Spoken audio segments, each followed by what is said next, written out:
Okay, let's talk about water. It's obviously very important. It's more important than food in the short term. So whether you're in an emergency situation or go bag or you're camping or even in your house, there's a lot of things you need to think about water. So to start out with, I'm going to show you a few things that I have for various situations. This is just standard, one of the standard water bottles you'll see when you buy. But I've got a couple cases of the smaller ones of these in my closet just for immediate household use if I need it. Of course, those I can throw in my car at a moment's notice if I need to. But I believe I've got a couple cases of those, and so that's a good ready supply of water that's easy to store and easily accessible and transportable. Now, if you're out in a go bag or camping situation, think of redundancy. You never want to have just one supply. You don't want to have just a water bottle and that's it. So I'm going to show you a few things, alternatives, and additional things to think of.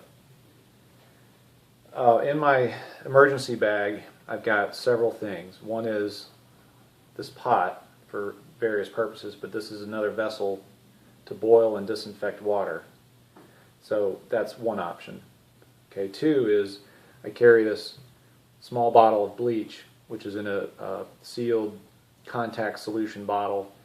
Not ideal, but you can, with the right amount of ratio drops to volume of water, you can disinfect the water. It won't taste good, but it won't kill you either in the short term. So that's not ideal, but that's kind of in a pinch, short-term need, and just another redundancy item. I also carry this, which is a collapsible 10-liter water container. This is a low-density polyethylene.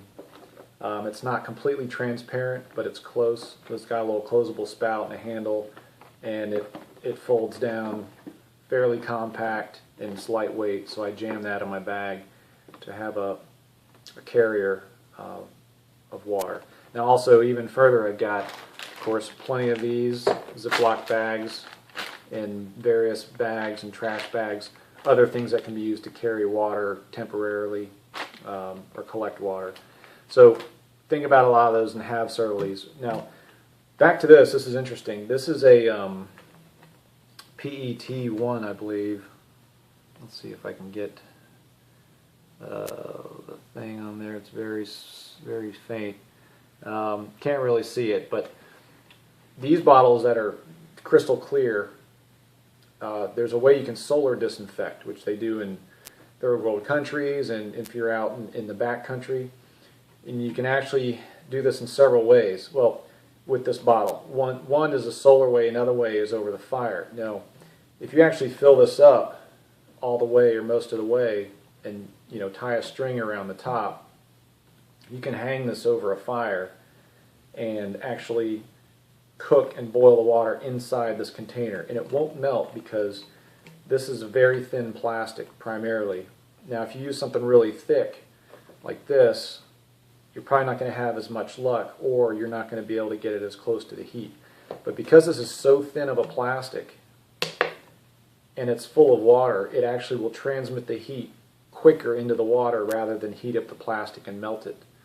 So there's other videos out there showing this, but I've actually done this in a paper cup. You've probably seen that before, but you can take a paper cup, those little Dixie cups, fill it with water and sit it next to your fire right on the coals, and it won't melt and it won't burn because that heat goes right through the paper so quickly and boils the water. It's kind of a neat trick, but anyway, very versatile thing to have. Now, as far as a solar disinfection, what you do is you fill up the bottle about 3/4 of the way, close it up, shake it up really good for about 30 seconds. This oxygenates the water, which helps with the taste and also helps in the process of disinfecting it.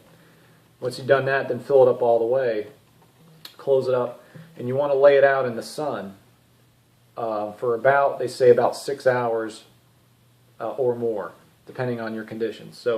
And you want to put it on a reflective surface, so something like a light color or rock, something not dark like dirt if you can help it, or a white bag or sheet, anyways, you want to lay it down so that it gets the best angle broadside to the sunlight, and also having reflection, hopefully, coming from underneath and get it all sides.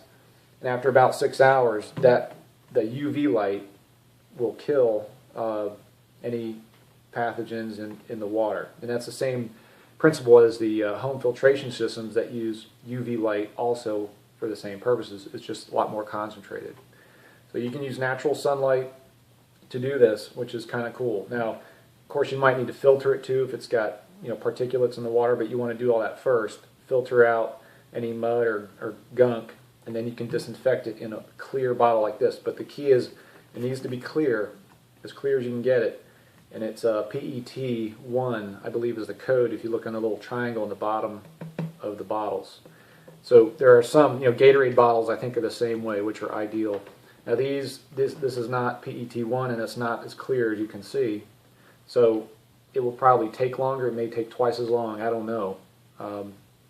But anyway, have one of these, have some redundancy, and think about your options.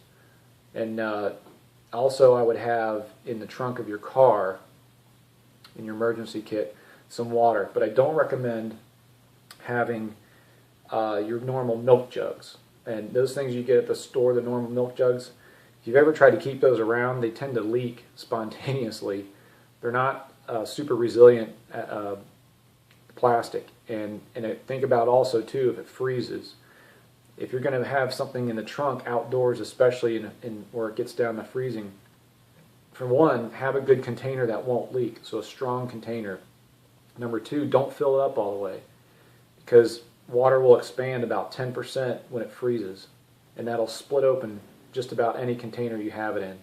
So if you're going to keep it outside an emergency kit, only fill it up about 3/4 of the way, or maybe a little more. Leave some room for that to expand and turn into ice if it's going to be out there. Because you don't want to be in an emergency situation, you go to check your water in the trunk and it's all leaked out and it's all over the place on your carpet, and now you have no water. So think about those options. I hope this helps, and be safe.